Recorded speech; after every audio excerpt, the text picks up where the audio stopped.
علیکم ورحمۃ اللہ وبرکاتہ۔ ہم پڑھ رہے ہیں نون ساکنہ اور تنوین کے قاعدے، اور ہم نے اس میں سے اظہار اور اقلاب کا قاعدہ کر لیا تھا۔ آج ہم تیسرا قاعدہ یعنی کہ ادغام کا قاعدہ پڑھیں گے۔ ادغام کا لفظی معنی ہوتا ہے داخل کرنا یا مل جانا، یعنی کسی ایک چیز کا دوسری چیز کے اندر داخل ہو جانا، گھس جانا، یعنی کہ مرج ہو جانا۔ ٹھیک ہے، تو یہ اس کا لفظی معنی ہے۔ اور ادغام جو ہے وہ نون ساکنہ اور تنوین میں تو ہوتا ہی ہے، لیکن اس کے علاوہ اور بھی حروف میں ادغام ہوتا ہے، یعنی جب بھی کوئی ایک حرف جو ہے وہ دوسرے حرف کے اندر مل جاتا ہے، داخل ہو جاتا ہے، تو اس کو ہم ادغام ہی کہتے ہیں۔ ٹھیک ہے، تو ایک جو جنرل ڈیفینیشن ہے ادغام کی، یا جو ایک عمومی ڈیفینیشن ہے، وہ کیا ہے کہ ایک حرف کو دوسرے حرف میں ملا کر دونوں کو ایک ساتھ مشدد پڑھنا، یعنی جو ایک پہلا جو حرف ہوگا وہ دوسرے حرف کے اندر مدغم ہو جائے گا، مرج ہو جائے گا، اور پھر ہم دوسرا جو آگے والا حرف ہے اسی کو شد دے کر ہم 2 دفعہ پڑھیں گے، مشدد پڑھیں گے اس کو۔ ٹھیک ہے، مشدد کا کیا مطلب ہے کہ اس پر شد آ جائے گی۔ مثلا یہ ہے قل اور یہ ہے ربی۔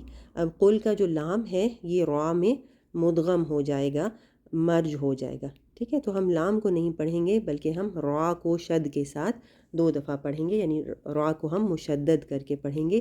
قر، پہلے ہم اس کو ساکن پڑھیں گے، قر ربی، قر ربی، یعنی لام جو ہے وہ نہیں پڑھا جائے گا، ہم را میں اس کو داخل کر دیں گے اور پھر را کو شد کے ساتھ پڑھیں گے، قر ربی۔ ٹھیک ہے، تو یہ ادغام ہے۔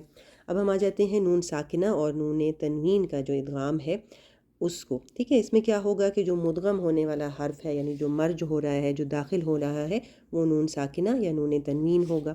ٹھیک ہے، تو نون ساکنہ اور نون تنوین کے بعد اگر یرملون میں سے کوئی حرف آ جائے، ٹھیک ہے، یرملون یہ 6 حروف ہیں جن کا مجموعہ ہے یا را میم لام واو نون۔ تو جب نون ساکنہ اور تنوین کے بعد یرملون میں سے کوئی حرف آ جائے تو اسے اگلے حرف میں مدغم کر کے مشدد یعنی شد کے ساتھ پڑھا جاتا ہے۔ ٹھیک ہے، یعنی سیم وہی چیز ہے جو ہم نے اوپر قربی میں دیکھی کہ جو نون ساکنہ یا نون تنوین ہوگا، اس کے بعد اگر یرملون میں سے کوئی لیٹر آئے گا تو نون ساکن اور تنوین جو ہیں وہ، یا نون تنوین جو ہیں وہ ان حروف میں سے جو بھی ان کے آگے ہوگا اس کے اندر شامل ہو جائیں گے، اس کے اندر مل جائیں گے، اور پھر ہم وہ جو نیکسٹ لیٹر ہے اس کو ہم شد دے کر پڑھیں گے۔ مثلا من یعمل، اب یہاں پہ دیکھیں من تھا اور یعمل تھا، تو یہ جو من کا جو نون ہے نون ساکنہ، یہ آگے والے یرملون میں سے جو یا آئی ہے اس میں مرج ہو گیا ہے، اس میں داخل ہو گیا ہے۔ ٹھیک ہے، تو اب ہم نون کو نہیں پڑھ رہے، ہم من یعمل نہیں پڑھ رہے، ہم نے کیا کیا، نون کو یا میں داخل کر دیا، مدغم کر دیا، اور پھر ہم نے یا کو شد کے ساتھ پڑھا، من یعمل۔ ٹھیک ہے، اسی طرح من اور مالن، اب اس میں یہ جو نون ہے اس کے بعد نون ساکن کے بعد یرملون میں سے میم آ گیا ہے۔ ٹھیک ہے، تو اب ہم نے کیا کیا کہ میم کے بعد ہم نون نہیں پڑھیں گے، یعنی من نہیں پڑھیں گے، بلکہ ہم اگلا والا جو میم ہے اس کو شد دے کر مم مالن ایسے پڑھیں گے۔ ٹھیک ہے، تو یہ ہے ادغام۔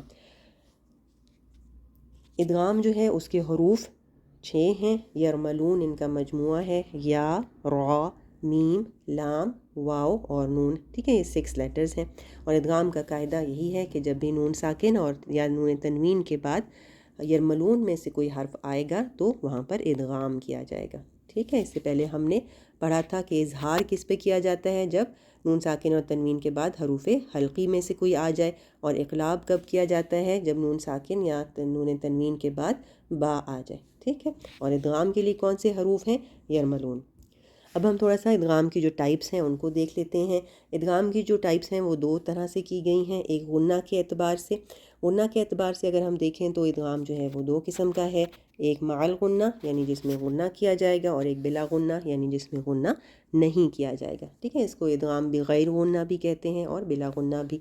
اب ادغام مع الغنہ جو ہے وہ 4 لیٹرز میں ہوتا ہے، یومن اس کا مجموعہ ہے، یعنی یرملون میں سے اگر جو یومن کے جو 4 لیٹرز ہیں ان میں جب ادغام ہوتا ہے تو اس کے ساتھ غنہ بھی ہوتا ہے، جیسے من یقولو، اب یہ جو من اس میں غنہ ہے۔ اسی طرح من والن، من مقام، عن نفس، تو یہ سارے اس میں آپ دیکھ رہے ہیں کہ ہمیں غنہ کی آواز آ رہی ہے، تو اس میں ہم نے 2 کاؤنٹس یا 2 حرکت کے برابر غنہ کرنا ہوتا ہے۔ کب، جب نون ساکن یا تنوین کے بعد یومن میں سے کوئی حرف آ جائے۔ جبکہ ادغام بلا غنہ جو ہے وہ صرف 2 لیٹرز میں ہوتا ہے اور وہ ہے لام اور را. ٹھیک ہے، جب لام اور را آتے ہیں نون ساکنہ یا نون تنوین کے بعد تو اس میں غنہ بالکل نہیں کیا جاتا. مرحیمہ، ملم، ٹھیک ہے، یعنی اس میں آپ کو نون کی آواز بالکل نہیں آ رہی، نہ ہی ایسی کوئی آواز اس میں آنی چاہیے.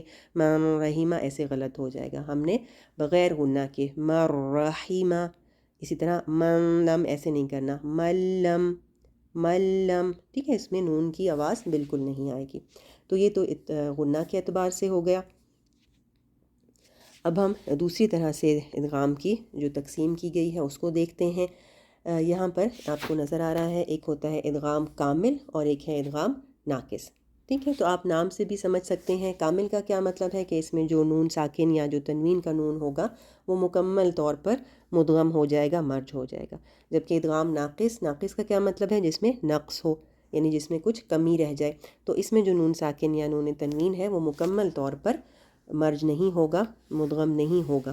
ٹھیک ہے، ادغام کامل میں بیسیکلی کیا ہوتا ہے کہ نون ساکن یا نون تنوین مکمل غائب ہو جاتا ہے، اس کا مخرج اور صفات دونوں باقی نہیں رہتے. مخرج بھی باقی نہیں رہتا، نہ تو ہم مخرج اس کا استعمال کریں گے اور نہ ہی اس کی کوئی صفت باقی رہتی ہے. ٹھیک ہے، اور یہ 4 لیٹرز میں ہوتا ہے جن کا مجموعہ ہے نرمل. ٹھیک ہے، نرمل. یہ جو 4 لیٹرز ہیں ان کا جو ادغام ہوتا ہے وہ کامل ادغام ہوتا ہے، یعنی نون جو ہے وہ بالکل غائب ہو جاتا ہے، اس کا مخرج بھی نہیں بچتا اور صفات بھی نہیں بچتی. مثلا ملم، اب اس میں آپ کو نون کی کوئی آواز نہیں آ رہی، نہ ہی آپ کو نون کی کوئی صفت اس میں سنائی دے رہی ہے. ملم، ہم میم سے ڈائریکٹ لام پہ چلے گئے ہیں بغیر کسی غنہ کے، بغیر نون کی آواز کے. اسی طرح مرحیمہ، اس میں بھی آپ کو کوئی آواز نہیں آ رہی نون کی. اسی طرح میم اور نون کا جو کے ساتھ جو ادغام ہوتا ہے وہ بھی کامل ہوتا ہے. حالانکہ اس میں آپ کو غنہ سنائی دے گا، مم مقام، دیکھیں اس میں غنہ ہے لیکن یہ جو غنہ ہے یہ اس میم کا ہے. ٹھیک ہے، من کا جو نون تھا وہ مکمل طور پر مدغم ہو گیا ہے اور غائب ہو چکا ہے، اس کا مخرج بھی نہیں بچا اور صفات بھی نہیں بچی. تو یہ جو غنہ آپ کو سنائی دے رہا ہے یہ اس نون کا نہیں ہے بلکہ میم کا ہے، مم مقام. اسی طرح عن نفس، یہ بھی ادغام کامل ہے، آلدو کہ اس میں ہمیں غنہ سنائی دے رہا ہے لیکن وہ غنہ کس کا ہے؟ کون سے نون کا ہے؟ نفسن کے نون کا ہے. ٹھیک ہے، یہ جو عن والا نون ساکنہ ہے یہ مکمل طور پر مدغم ہو کر غائب ہو چکا ہے. ٹھیک ہے، تو عن نفسن، اس میں جو یہ غنہ کی آواز ہے یہ اس نون کی ہے. ٹھیک ہے، تو میم اور نون کا جو ادغام ہے وہ بھی کامل ادغام ہوتا ہے، اس لیے کہ اس میں جو غنہ کی صفت ہوتی ہے وہ اس مرج ہوئے ہوئے نون کی نہیں ہوتی، مدغم ہوئے ہوئے نون کی نہیں ہوتی، بلکہ آگے جو میم اور نون آ رہے ہیں ان کی اپنی صفت غنہ جو ہے اس کی وجہ سے ان میں غنہ ہوتا ہے. ٹھیک ہے، تو یہ جو چاروں لیٹرز ہیں نرمل، ان چاروں میں کامل ادغام ہوتا ہے. جبکہ ناقص ادغام جو ہے وہ صرف 2 حروف میں ہوتا ہے، یا اور واو میں. ٹھیک ہے، یہ آپ نے یاد رکھنا ہے کہ ادغام ناقص صرف یا اور واو میں ہوگا. اور ادغام ناقص میں کیا ہوتا ہے کہ نون ساکن یا نون تنوین کا مخرج تو باقی نہیں بچتا مگر اس کی صفت باقی بچتی ہے، اور وہ کون سی صفت ہوتی ہے؟ غنہ کی. ٹھیک ہے، یعنی نون ساکن یا تنوین کا مخرج باقی نہیں رہتا لیکن اس کی صفت غنہ جو ہے وہ باقی رہتی ہے. ٹھیک ہے، مثلا یا کے ساتھ اگر آپ دیکھیں تو من یقولو، اب یہ جو من ہے اس میں ہم نے مخرج تو یا کا یوز کیا ہے، من، ہم نون کے مخرج پہ نہیں گئے، لیکن اس میں جو آپ کو آواز آ رہی ہے غنہ کی، من، یہ غنہ جو ہے وہ یا کی صفت نہیں ہے، یا میں غنہ نہیں ہوتا. تو یہ غنہ کس کا باقی رہ گیا ہے؟ اس نون کا.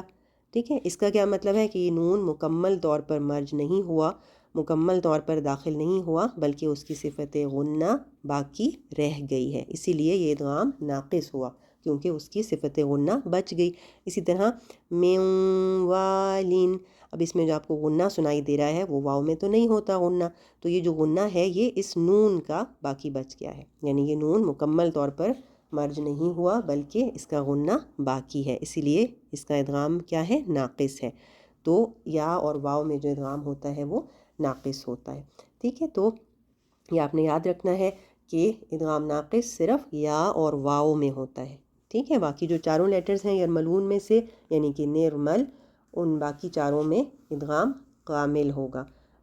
حالانکہ ہمیں میم اور نون کے ادغام میں غنہ سنائی دے گا لیکن وہ غنہ اس مرج ہوئے ہوئے نون کا نہیں ہوگا، بلکہ وہ جو آگے والے میم اور نون ہیں جن کو ہم شد کے ساتھ پڑھ رہے ہیں ان کا ہوگا، ٹھیک ہے۔ تو یہ امپورٹنٹ بات ہے، یہ آپ نے یاد رکھنی ہے کہ میم اور نون کا جو ادغام ہے وہ کامل ہوتا ہے، ٹھیک ہے۔ اس میں جو غنہ ہوتا ہے وہ میم اور نون کا ہوتا ہے جس کے اندر نون ساکنہ مرج ہوتا ہے، ٹھیک ہے۔